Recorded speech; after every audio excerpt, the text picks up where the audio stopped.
You are listening to the Tuesday Eastern Conference edition of the Locked On NHL podcast. I'm Ross Levitan from Locked On Senators alongside Mike DiStefano from Locked On Leafs. And the NHL season begins tonight on North American soil. It got overseas last weekend, but the East begins tonight with a rematch of last spring's Eastern Conference final. It's the Lightning and Rangers. So we're going to give our predictions for the East throughout the season, and we'll check in with our friends at Bet Online to see what they've got for player props from the heart to the rookie of the year.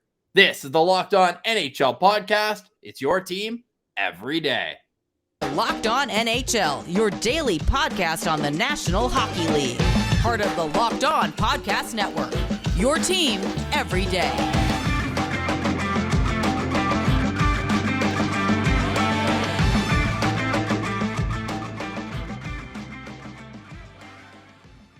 Thank you for making Locked On NHL your first listen on this Tuesday, October 11th. We are free and available on all platforms, including on YouTube, where the best way you can help the show grow is to like every video by clicking the thumbs up and subscribing to the Locked On NHL channel. You can find Locked On Senators at Sen Central on Twitter. You can find Locked On Leafs on Twitter as well. You can find my co-host Mikey_Canuck. Mikey, what's going on? You ready for some NHL hockey? Absolutely, my friend. Thanksgiving now in the rearview mirror. Hopefully everyone enjoyed their Thanksgiving weekend and got to eat a bunch of turkey. I mean, I know you and I are in a little bit of a turkey coma as we record right now, but that means that the hockey season is ready to get underway, and it all starts tonight. Pretty good matchup, too, with the Rangers and Lightning. I can't wait, pal. I can't wait. Well, over at Locked On Sens, we're a goalie-friendly show. So, yeah, Lightning Rangers, feed me. Shesterkin, Vasilevsky, all day, every day. Are you on Bet the Under because of the turkeys? Typically, yes, but the start of the NHL season, overs hit like no tomorrow, just because you can get some sloppy play. So, I don't know. We'll have to see what's the number there. Do you know the exact number that the game's at? If it's 5.5, I might go over. If it's 6, I'll probably take the under of 6.5. But at 5 or 5.5, I might feel comfortable taking the over in that one. Yeah, well, our friends over at betonline.ag have the over at 5.5 minus 103. Yeah, I probably would take the 5.5 number. Anything higher than that, no. Okay, all right. We'll get into some more Bet Online talk later on when we got the awards predictions. Always fun to throw a few shekels out on the awards and check back in February. And be like, am I close on any? And then it's a sprint to the finish line from there. I've got a few sleepers I want to let everyone know about as well. But who's the king of the East? Is it one of these two teams playing tonight? It potentially could be. I think those two are definitely going to be in the mix come April for supremacy, the Eastern Conference. But I know that I'm slightly biased, obviously, from where I come from, but I think the Toronto Maple Leafs are in that conversation. I mean, I know that you're Battle of Ontario and you're born and bred to hate the Leafs, but I think even you got to admit that when you look at their final roster and what they presented to yesterday, that's a pretty good, deep, well-rounded roster that could definitely do some damage. Who is it? Lawrence Gilman? Who's the cap cruncher? Brandon Pridham. Brandon Pridham. He has them at $0 in cap space. $4. $4. Okay, you can buy a couple sticks of gum. He's $4 within cap space. The Canucks are at $0. They use every single penny. Every penny somehow and got to $82.5 million. At least the Maple Leafs got $4 of space that they can do nothing with, I guess, because you can't do anything with $4 of space. But hey, they got under the cap, which a lot of people thought it would take some maneuvering, and it certainly did, but they're under the cap, pal. Although it's at the cost of some tears. I mean, a heart and soul player like Wayne Simmons. What was the fans' reaction when you see a guy like that go on waivers? You know what? I think a lot of people expected it, anticipated it. You've got the old school, guys like my uncle who are very diehard, believe that you got to have, a rough and tumble, rugged player on your lineup to, make sure that your big boys don't get intimidated. You have somebody who could drop the mitts. But the way that I looked at it, I kind of anticipated this last year like before the offseason even came through. I'm like, man, like, I don't know if this guy will end up making this team, seeing everything that they signed and then bringing in Zach Aston Reese, that a couple of young guys they were hoping would push for some spots. I kind of expected him to be on the chopping block and be on waivers. What his future holds in the NHL, I'm not sure. He went unclaimed technically today, so there could be a trade in the works. Maybe someone wants to bring him in. I mean, at $900,000, I think he could definitely be a fourth liner for someone in the NHL. I know there's been a lot of people trying to link him to Philadelphia, go back to, where he was a star for so many years, maybe try and bring in that culture that John Tortorella would appreciate. Maybe that's somewhere where he could land and play some meaningful NHL minutes. But I don't think it was going to be in Toronto. I think he's just a little bit too slow. The game's just kind of passed him, unfortunately, at this point in his career, and Toronto went a different direction. And I support the direction that they went in. I think that, going with a guy like Abe Kubel or Yarncroke or Aston Reese makes this team better than Wayne Simmons. Well, your uncle should be a Philadelphia Flyers fan then, eh? If you look at the team they've got, from Nicholas Deslauriers to Zach McEwen, and then if they bring in Patrick Brown's there as well, like, dude, it's the Broad Street Bullies. Like, John Tortorella is bringing back the Broad Street Bullies. Yeah, they're going to suck, though, I'll tell you that. The Flyers are going to be a crappy hockey team this year. Yes, we'll get to the guys at the bottom, but even though, like you said, born and bred to hate the Leafs, you got to give them credit where it's due. Nobody can score goals in the Eastern Conference, or really the NHL, like Austin Matthews. Marner's poised for another 100-point season. Dude, Nylander could put up 40. I'm telling you, that guy could put up 40 goals this year. Okay, I'll put that in my little notepad. Something to bring up here in February. Again, if you're so confident, throw a little future on him. I'm sure you get good odds on the Rocket for him, but of course his teammate's gonna have him beat either way. But like John Tavares probably gonna miss the first 2 weeks of the season. You got Pierre Engvall kind of in and out. That's not a long-term thing though, is it, with Engvall? Engvall's playing. Tavares might play too. Like, Engvall's fine. Okay. He's cleared to play. And Tavares might also play opening night. It's trending. I heard 3 weeks. That was the original report, but then last week, Keefe came out at practice and said, we haven't ruled him out, and he's actually skated, and he's been part of the last 2 practices. So he's got 2 full practices in. He'll get in a full practice on Tuesday, and then he'll be a game time decision on Wednesday when they take on the Montreal Canadiens. But it's leaning towards playing. And if he doesn't, the Maple Leafs will have to play with 11 forwards, because they're not going to be able to use up that cap space to call somebody up until they could call someone up on the Thursday as an emergency recall basis, but it's leaning towards he'll actually be ready to go by season opener. So neither him or Engvall are going to be injured to start the year, it looks like. All right, well, it's going to be a busy start to the season for the Toronto Maple Leafs. They've got the Montreal Canadiens on night 1 for them on Wednesday, tomorrow. Then they're at home the next night to the Washington Capitals on Thursday. And then they've got the Ottawa Senators at home on Saturday. So 3 games in 4 nights to start the season. But after that game in Montreal, they do play 4 straight on home ice. If you want a little more Battle of Ontario, you can go check out the crossover that Mikey and I did with our co-hosts, Brandon Pillar and David Morassutti, anywhere you get your podcasts on either Locked On Leafs or Locked On Senators platforms. But let's go through the Atlantic Division then. So, Mikey, you've got the Maple Leafs first. Who's second? So I'm going to go ahead and go with the Tampa Bay Lightning coming in second place in this division. I think that the Florida Panthers, for me, they won last year, won the President's Trophy last year. I see them taking a big step back, but there's no one really in that division who I think will be able to step over what Toronto and Tampa are doing. I think those two are the clear-cut top dogs in the division. And then there's maybe 2 or 3 teams after that, Florida, Boston. I even think Ottawa has taken a big step and can get themselves into that mix there for that final wild card or that final spot in the Atlantic Division. But those 2 would be my top 2 teams, and then a little bit of a drop-off from there. Okay, so you got the drop-off coming after number 2. I do. I don't know. I don't feel strongly about the Florida Panthers this year. Like, you gave up a 115-point player in Jonathan Huberdeau. You gave up a top-pair defenseman in Mackenzie Weegar. Go look at that blue line right now without Weegar. They didn't replace him. Like, that blue line is not very good. How are they going to defend? Like, Bobrovsky's Jekyll and Hyde as is. So, realistically, I don't know how many goals are going to be able to keep out of the back of the net? Are they going to be able to score a lot more goals than not most nights? I don't know. I think this is a team that's going to have to scratch and claw, to use a Panther pun, to make the playoffs. I don't think they're anywhere near the President's Trophy team that they were a year ago.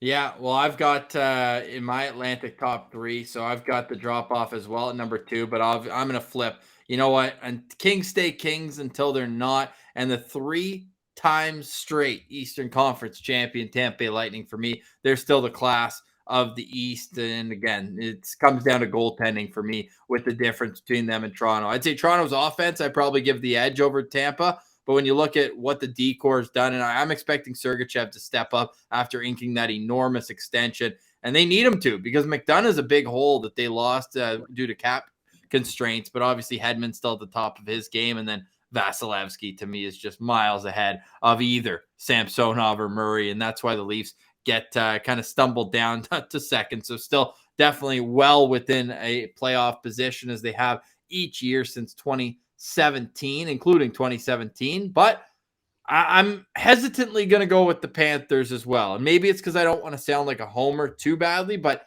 the Panthers are ripe for the picking. This is a team that has Mark Stahl playing top 4 minutes through preseason, Mikey. Like, yeah. I don't know. I don't trust them. Didn't you, me either. Like, doesn't mean, like, go look at this blue line. It is putrid. I mean, Gustav Forsling is on a top pair, and you look at who their top dog is on the blue line, Aaron Ekblad. The guy's had a fully healthy season since 2018.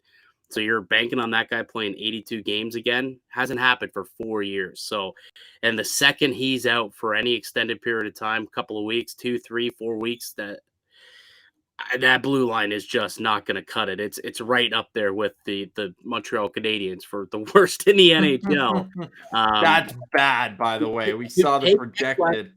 Take Ekblad out of that lineup, off that blue line, and you tell me if they're that much better than what Montreal is going to be swinging out there on Wednesday. They're really not that much better. So do you still have Boston as a playoff team? I got Boston as a maybe team. I mean, I got them as, again, one of those teams like Florida, Ottawa, and Boston. I would have as like one of those 3 teams I think will make the playoffs. I have both of the wild card teams coming out of the Metro. Oh, so I've got both coming out of the Atlantic. Yeah, no, I don't have any wild card teams coming out of the Atlantic. I think they both come out of the Metro. So one of those 3 teams will vie for that third and final spot in the Atlantic. Right now, I guess I would give the edge to Florida just because of the season that they had last year. But I wouldn't be surprised if Boston did it. I wouldn't be surprised if Ottawa was able to get themselves into the dance as well. So and I'm making a graphic for everyone. Well, that blue line is also just as troublesome as Florida. Also, we have a little ace in our pocket, though. Hopefully in Ottawa with Jake Sanderson. We'll see what he can bring. But right. I like more than one defenseman on Ottawa, and I do not feel that way about the Florida Panthers, because Artem Zub's just kind of your stay-at-home but steady defenseman. I trust him in a top 4 role. Whereas with Florida, like you said, after Aaron Ekblad, this is like a tough line. Almost like a team we're going to get to as well. A team that I did think took a nice step. I love the offseason that Steve Yzerman had for the most part, except for the defenseman he added with Ben Sherratt. But up front, adding David Perron, adding Andrew Kopp. I like both of those moves. Kubalik is a sneaky fantasy player for me this year. A sneaky fantasy guy who with top 6 minutes, I think power play time, should be able to put up some decent production if you're in a little bit of a deeper league. Keep an eye on Kubalik early on in fantasy.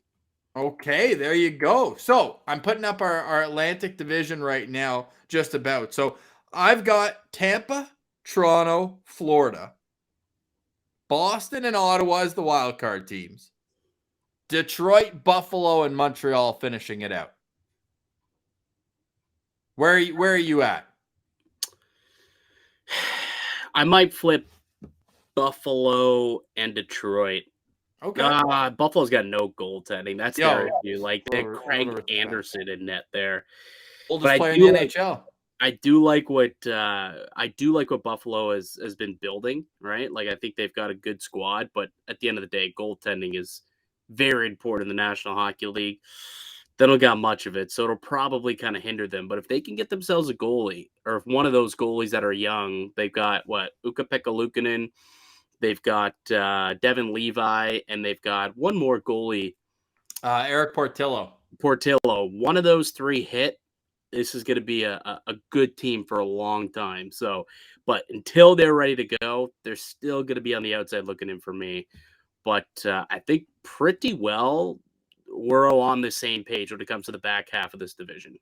Yeah, I think so too. But where we really differ is you think a pair of the playoff teams in the wild card are both coming out of the Metro. I have them both coming out of the Atlantic Division. So let's get to the Metropolitan Division. And then we're going to wrap up today's show discussing some props that you can look out for at BetOnline. And our friends at BetOnline are also powered by Built Bar. Mikey, I know you love a good Built Bar now and again. What's your favorite flavor when it comes to Built Bars? Cookies and cream, my friend. Ooh. I crushed those cookie and cream ones. They are delicious. And for me, it's the Built Bar Puffs. Always a go-to. A protein-infused marshmallow. If you haven't tried them, you're depriving yourself of one of life's greatest joys. And guess what? There's a new flavor. There's always new flavors at Built Bar. These guys are always keeping it fresh and delicious and indulgent. It's cookie dough covered in chocolate. That's right. Built has done it again. All the joys of eating cookie dough without the hassle of making it, and it's healthy for you? Huh? Cookie dough chunk puffs are only 160 calories and have a whopping 15 grams of protein. Like all Built Bars, the new cookie dough chunk puff is covered in 100% real chocolate. What's great about Built is that all their bars are made with collagen protein, which your body absorbs more efficiently and provides tons of health benefits. Eat something that tastes good and is good for you. You're going to love it. Grab yourself a Built Bar. Go to Built.com and use our promo code. LOCKEDON15 will get you 15% off your next order. LOCKEDON15 for 15% off. Use promo code LOCKEDON15 for 15% off and grab yourself a Built Bar. Ditch the calories, the fat, and the sugar and get something delicious that you don't feel bad eating. It's Built.com, the protein bar that tastes like a candy bar. All right, you are listening to the Locked On Eastern Conference edition of the Locked On NHL podcast. I'm Ross Levitan from Locked On Senators, alongside Mike DiStefano from Locked On Leafs. If you want more, go check out our interview with DJ Smith on Locked On Senators. Mikey, what's going on Locked On Leafs this week? We got some good stuff coming out. We've got our annual over-under prediction show coming out. That'll be out today, actually. Taking a look at, some points, some goal totals, some penalty totals, game totals, all that good stuff. We'll be predicting whether they hit the overs or the unders. And, our bold predictions also coming out. And then it's game time, right? We got games. So we got pre-game, post-game show analysis all week long. I'm looking forward to getting back into the swing of things. Over under 20 fights this season for the Toronto Maple Leafs. Under. Hard under. Yeah.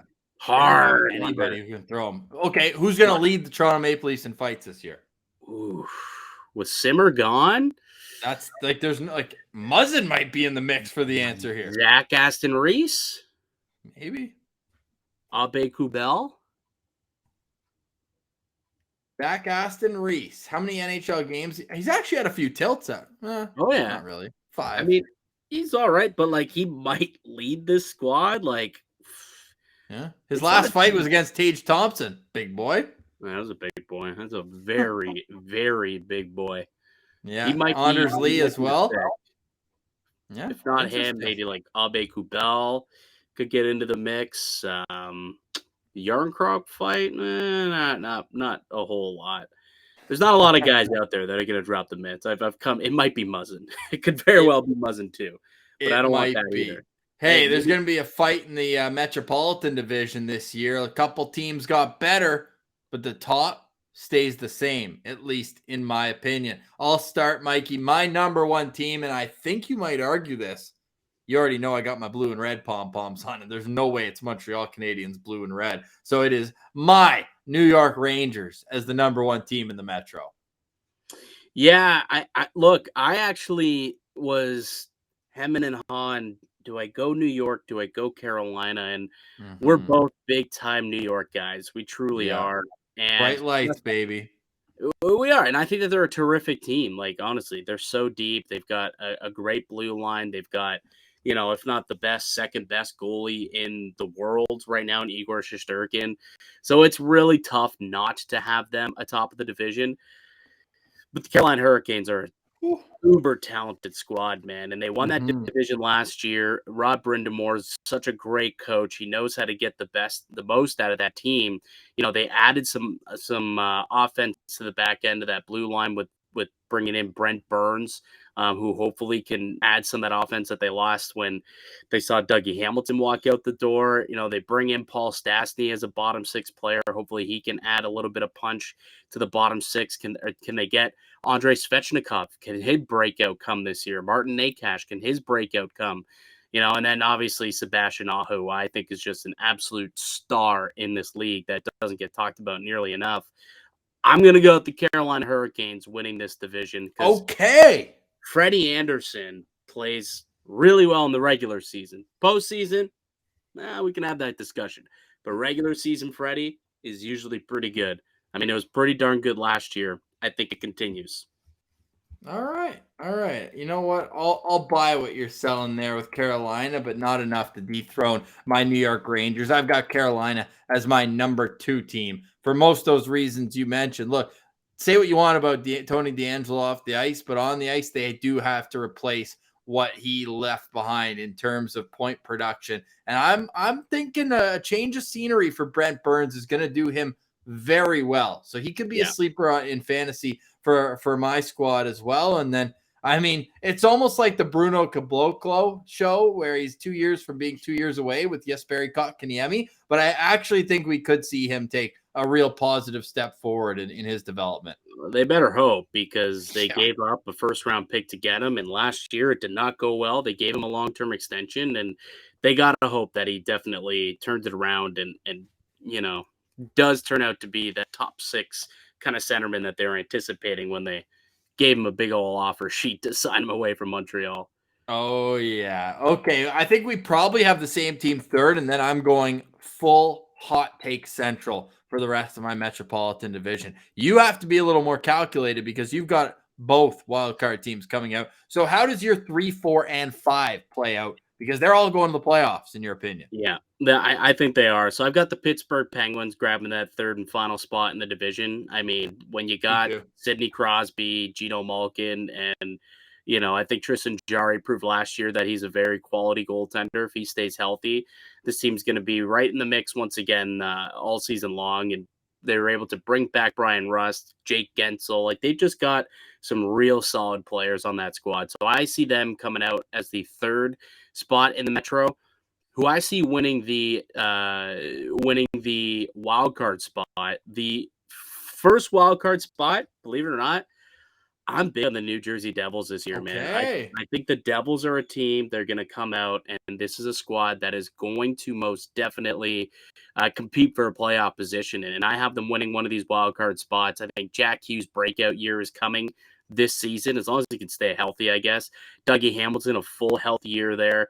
They did somewhat address the goaltending position by bringing in Vitek Vanacek, who was a decent goalie last year with Washington, but him and Mackenzie Blackwood as kind of a tandem might be all right. I just believe that this is a squad that is going to put things together. Dawson Mercer will be a much better player in his sophomore season. Sharon Govich, I think, is a good young player. They went out and they also re-upped and brought in Jesper Bratt, who's coming off a 73-point campaign. Could he maybe do the same or potentially do a little better? Maybe you can get a healthy Nico Hischier for once in his career, and they can have a good season with a great 1-2 punch down the middle. I think that the Devils are going to make the playoffs this year as one of those wildcard teams. And the other team is the Washington Capitals. I think the Capitals are just a team that is also, they got better in net because they went out and they picked up Darcy Kemper.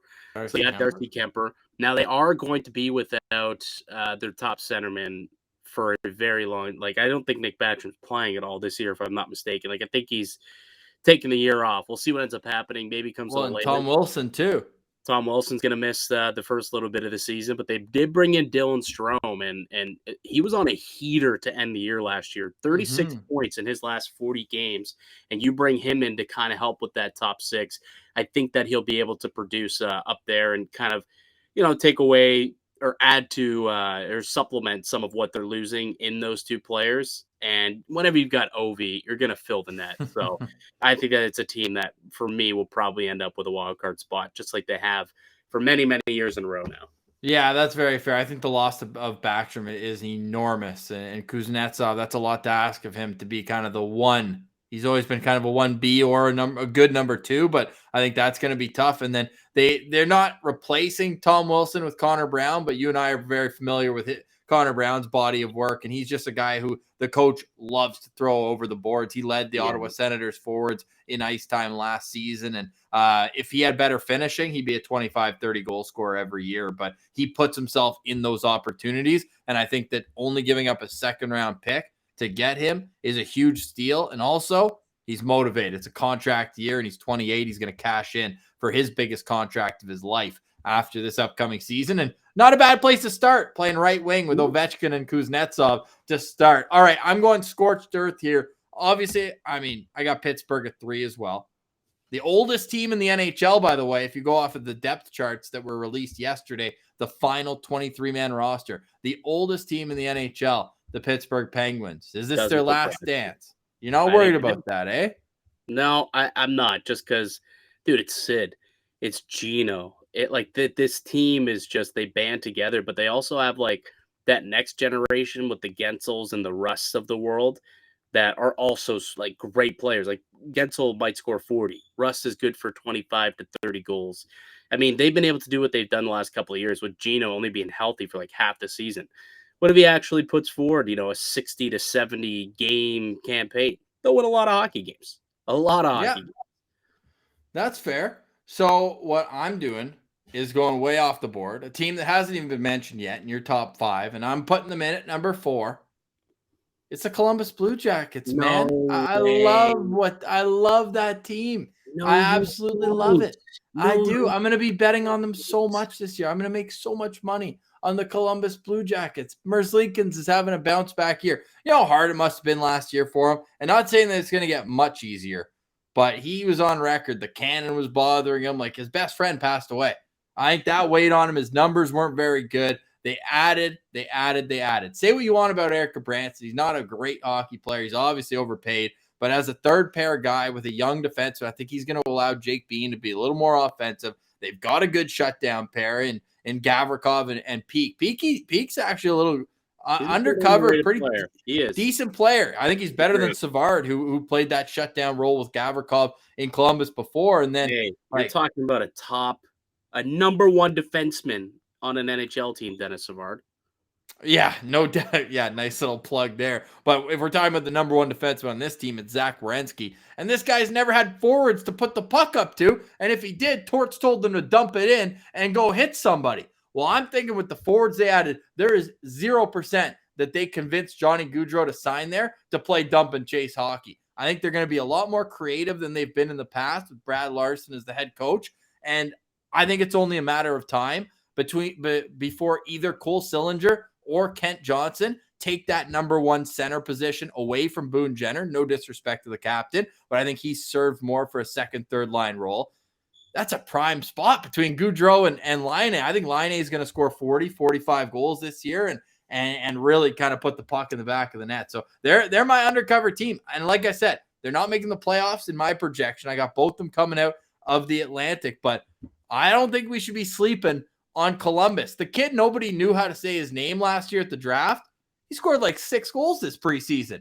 Chinikov, this guy's nuts. Oh, Yegor Chinikov. Yeah, dude, this guy can shoot the puck. So they got shooters in Columbus. No, they do. I mean, I think they'll be a lot better than they were a year ago, but I don't know if they're good enough to make the playoffs. It's rather competitive East. It's a competitive division, very competitive division. But I might also have something to say about those 2 rookies you mentioned, or those 2 young kids that you mentioned a little bit later on. All right. Well, I got Washington at 5, same as you, and we discussed a lot of the reasons why. But to me, New Jersey's probably a year away. love Alexander Holtz, who's going to make this team and potentially ride shotgun with Jack Hughes. He's a shooter. He's a shooter. He's a player. But I think they're 1 year away from really being See, I said that a year ago. Like a year ago, Yeah, I was like, I think they're 1 year away. And now I'm like, okay, this is the year. Let's double down. Like, well, I'm Nemec ready made the to buy team. it. The second overall pick, Seaman Nemec, made the team. But like, I don't think he's going to be an impact player at 18 years old. Give him a year. And you put him on the third pair. You let him get his feet wet in the NHL and figure it out. You never know. You never know.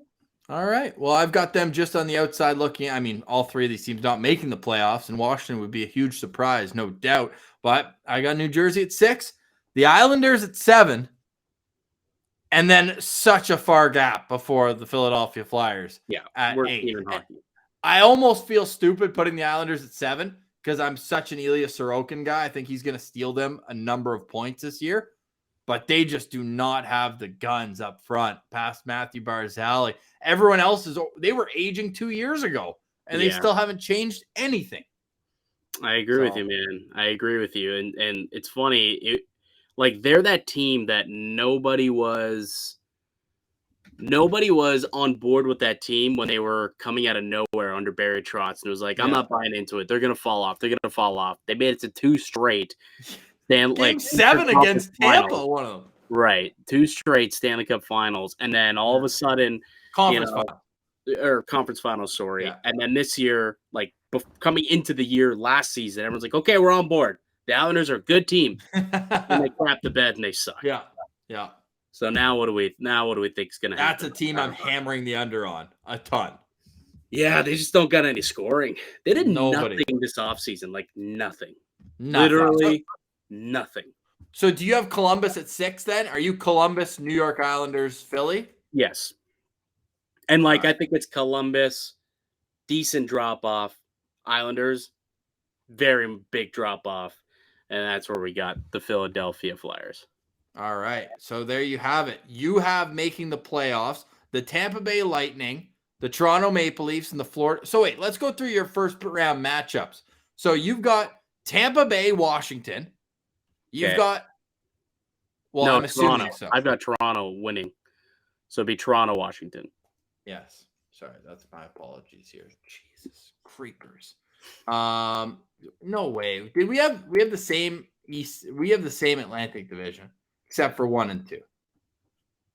That's tough. Hey, crazier things have happened though. Watch us be perfectly right. But we've got way different metropolitan divisions. So yeah, you've basically got Toronto, Washington, Tampa, Florida, which the rematch, we would absolutely love to see that. Then you've got Carolina against New Jersey and the Rangers against Pittsburgh. Is it playoff time yet? Let's get to the playoffs. Wow. Here in Toronto, that's all that matters is getting to the playoffs and winning a round. So, yeah, the regular season doesn't matter a whole lot for the Maple Leafs, but how's that for a quick little graphic, though? No, look at you putting this thing together nicely. If you're not watching us on YouTube, shout out to Ross, who on the fly put together this graphic on how we have things stacking up in the Atlantic and the Metro. And not too much different, I guess. Yeah, in the Atlantic, we're basically the same. We just flipped Toronto and Tampa. Vastly different in the Metropolitan, which I think is a very, very competitive division. So I'm not surprised that, there's a lot of difference there because I think there are, 5, maybe even 6 if we do want to throw Columbus in there. Yeah. Teams who can compete for a potential wildcard spot in that division. It's almost like I'm auditioning for a spot with Jacob Forster on Locked On Blue Jackets right now with the way that I'm talking them up going to the season. I just love the guns that they have. Pardon the pun with them shooting the cannon in there, but I think that they're going to be a good team. And you mentioned some of the rookies that you want to get to when it comes to Columbus and otherwise. So again, if you missed or if you want to hear in order what we have there, you can go to our YouTube channel. It is 34 minutes into the video. If you want to write that down, check out our predictions. We'll tweet those out. You can follow us, Mikey_Canuck and Ross Levitan on Twitter. Coming up on the other side, we'll get into some Bet Online final predictions before the puck drops on the North American portion of the regular season. Yes, there were 2 games, San Jose and Nashville, but now it's the Eastern Conference's turn to get things going. Tampa will be in the Big Apple to take on the New York Rangers. Coming up next, some props from Bet Online. You're listening to the Locked On NHL podcast. It's your team every day. All right, you're listening to Locked On NHL. I'm Ross Levitan alongside Mike DiStefano. You can follow Mike's show, Locked On Maple Leafs, on Twitter, on Instagram, and most importantly, subscribe to the show on YouTube. You can do the same for Locked On Senators, where our most recent video is a crossover with Locked On Leafs. You can get some good banter there. We've also got head coach of the Ottawa Senators, DJ Smith, former assistant coach with the Toronto Maple Leafs, on Tuesday's show. But with our friends at Bet Online, my favorite part of the year to wager is right before it starts, because that's like, everything is so fresh. You can find some lines that you love. Out of all of the props when it comes to player performance, which one is your number one going into the season? Like, which one I feel most confident in, or which one is like my favorite one to bet, to have fun? Which one do you have fun telling your friends about? Like, which one fires you up to be like, yo, I think I know something that nobody else knows? The Calder Trophy for sure. Because like, I have it open. I do. I take pride in, being a bit of a draft nerd. Like, I like to watch the draft, focus on what's going on with these guys, and then once I get to the NHL, like, I know who they are, right? I follow them through the World Juniors, through their junior careers. So I feel like, I am really excited about a certain player where I think they can kind of go off. And when they do, I feel great about it. Like, Michael Bunting was a guy who last year I made a wager on. That was someone who I liked. Midway through the year, I was like, Mo Seider. There's a lot of love coming in on Zegras, a lot of love coming in on Lucas Raymond. I was like, I'm going to put some money on Mo Seider, because that guy is going to probably be the rookie of the year, and it worked out well. This year, the player who I'm looking at, two guys actually, who I think, well, there's actually a couple guys. Like, I think Maddie Bernier, who, if you're watching on YouTube right now, he's at plus 500, second shortest odds. Mason McTavish has the longest odds. Maddie Bernier is a guy who I think could potentially have himself a heck of a season. He's going to have a lot of ice time, right? He's going to have the first opportunity. Line center right now. Yeah, right. He's going to have the opportunity to be in the top line role, I guess, with the Seattle Kraken. And last year, in the short time that he was here after he came out of college, dude was productive. So I could see Maddie Bernier as like, one of the favorites who could end up winning this thing. But when I look down the board a little bit, there's a couple of names that I really, really like. An interesting one is Kent Johnson, who is someone who you mentioned for the Columbus Blue Jackets. You can see him right there at plus 2,000. Yeah, there he is right there at the top there, plus 2,000 for Kent Johnson. And it's pretty long odds for somebody who, as you mentioned, potentially could end up being this team's number one center or a top six centerman alongside a Johnny Gaudreau and a Patrick Laine. We saw this kid's skill on display at the World Junior Championships, at the Olympic Games, at the World Champ. Like, this kid is so skilled. He's super talented, and I think that he'll have himself a heck of a year. So he's one of those, dark horse candidates who I'll be placing a few bucks on, that you can get at pretty good odds at 20-1. Yeah, I think if I'm going not crazy off the board, for me, it's got to be Cole Perfetti. He's shown so well in his sample size last year. I think he had 8 points in 17 games at the NHL level. Unfortunately, an upper body injury took him out. But we know how motivated Pierre-Luc Dubois is going to be after signing a one-year deal. Going to be an RFA again, and we know that this is a guy who wants to get paid going forward. And he's starting on a line with him and Blake Wheeler. Say what you want about Blake Wheeler's defensive game and how it's fallen off a cliff. Dude still had 80 points last year. Like, this guy still was able to produce offensively. And I think having Cole Perfetti in that guaranteed top six role, that's pretty good value at plus 1,200 for him, having the 7th or 8th biggest odds. Like, William Eklund is on there at 1,200 as well. Guy was a healthy scratch both the first two games. Yeah, I'm not saying he's a bad player. I'm not touching it, though. Not putting money on William Eklund. What about Logan Thompson, though? Plus 1,800. He's going to be the starting goaltender for the Vegas. He's also 25. He's in their Bunting. This guy was playing Brock University. I know. Brock University. Hey, that's local, buddy. Local. Brock University. I was calling his games. When I was calling the Varsity Blues games at U of T. Crazy. When was he there, actually? Did maybe I called 2016? I want to say. 16-17 or 15-16? I'll check right now. 15-16. Logan I was Thompson. calling games when I was at Western of this kid. For some Yeah, reason. this guy, he went all the way through. Oh, it was a little later on. So yeah, it was my last year there. It was 2018-19. Okay, Was yeah, his 1 year. And he did. He put up a .934 save percentage. And then the pros were like, "Hey, why don't you come play?" But this his career's been pretty fun and pretty cool to see. He'll actually be 26 by the time this award's handed out. Turns 26 in February, but hey man, I mean, 25 by September 15th. That is all that matters.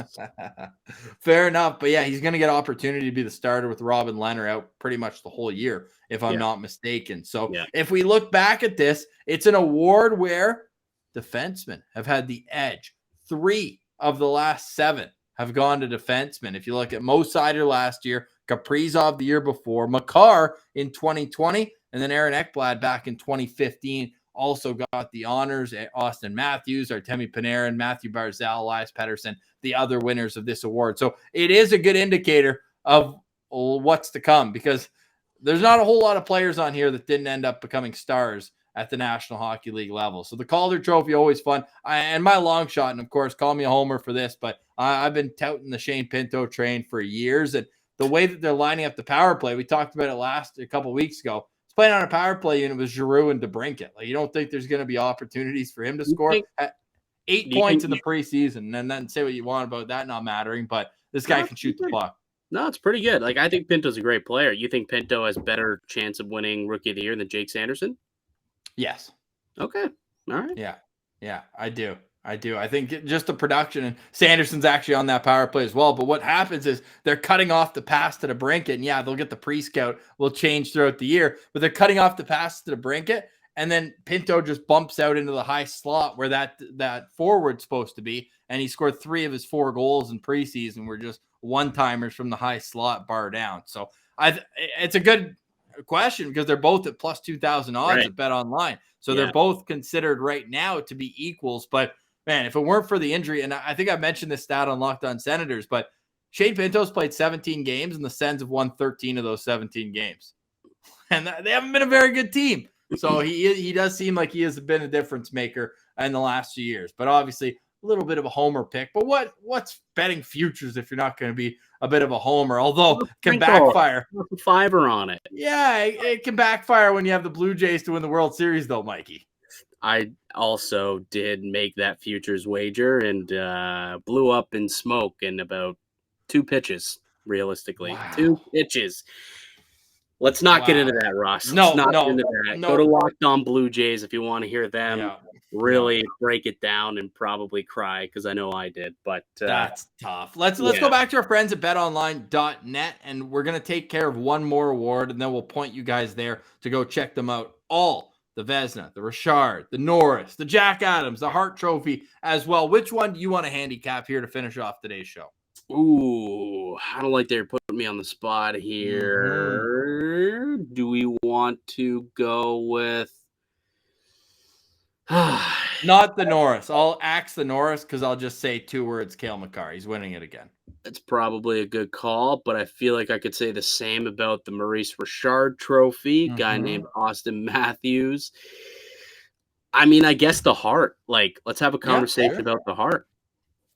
All right. Well, right now, Connor McDavid's the clubhouse leader before the season starts at plus 250. Austin Matthews at plus 400. Cale Makar at plus 750. Nate McKinnon at plus 1,400. Pair of teammates in the top 4. And then another Edmonton Oiler at 5 with Leon Draisaitl, as well as Kirill Kaprizov at plus 1,400.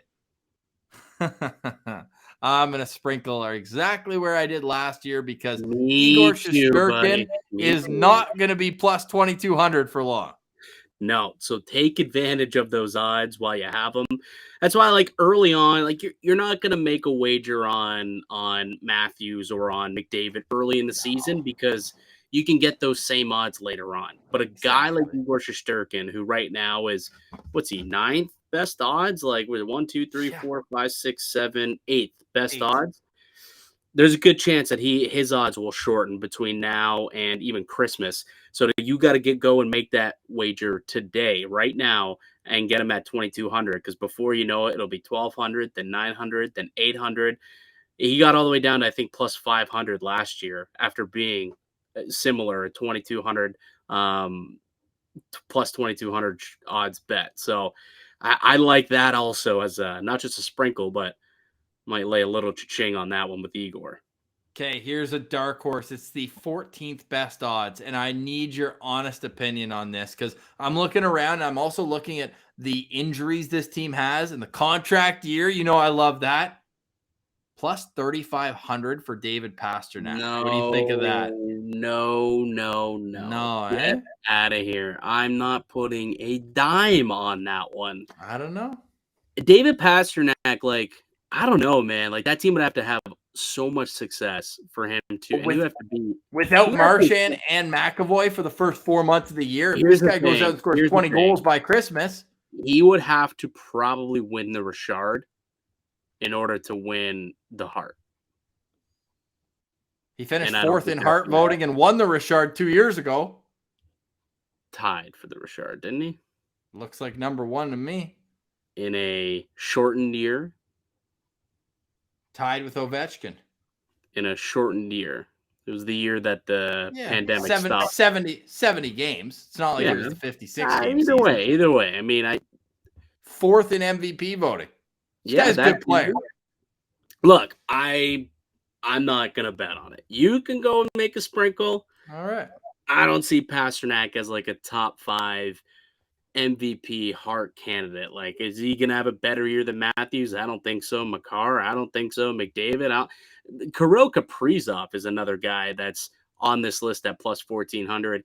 He's someone who I think could easily throw his hat into the ring as an MVP candidate. Like, they lost Kevin Fiala, which was a lot of offense from that squad last year. He had, 85 points? If Kaprizov goes in there and has a 100-point year and, scores 45, 50 goals, he's someone who also could end up being a guy who could compete for this Hart Memorial Trophy, because very often this Hart Trophy is given out based on narrative. And McDavid's won one. Matthews has won one. Kaprizov could be a great narrative. So that's another guy who I think might be able to, you might get a little sprinkle on. Okay, give me one more long shot. Like, are you going with your boy Sebastian Aho at plus 5,000? No, I don't think I'd be going with Sebastian Aho. Long shot. How about Jack Eichel at plus 5,000? If Vegas comes out hot, all of a sudden everyone's going to be talking about Jack Eichel. How long are we talking here?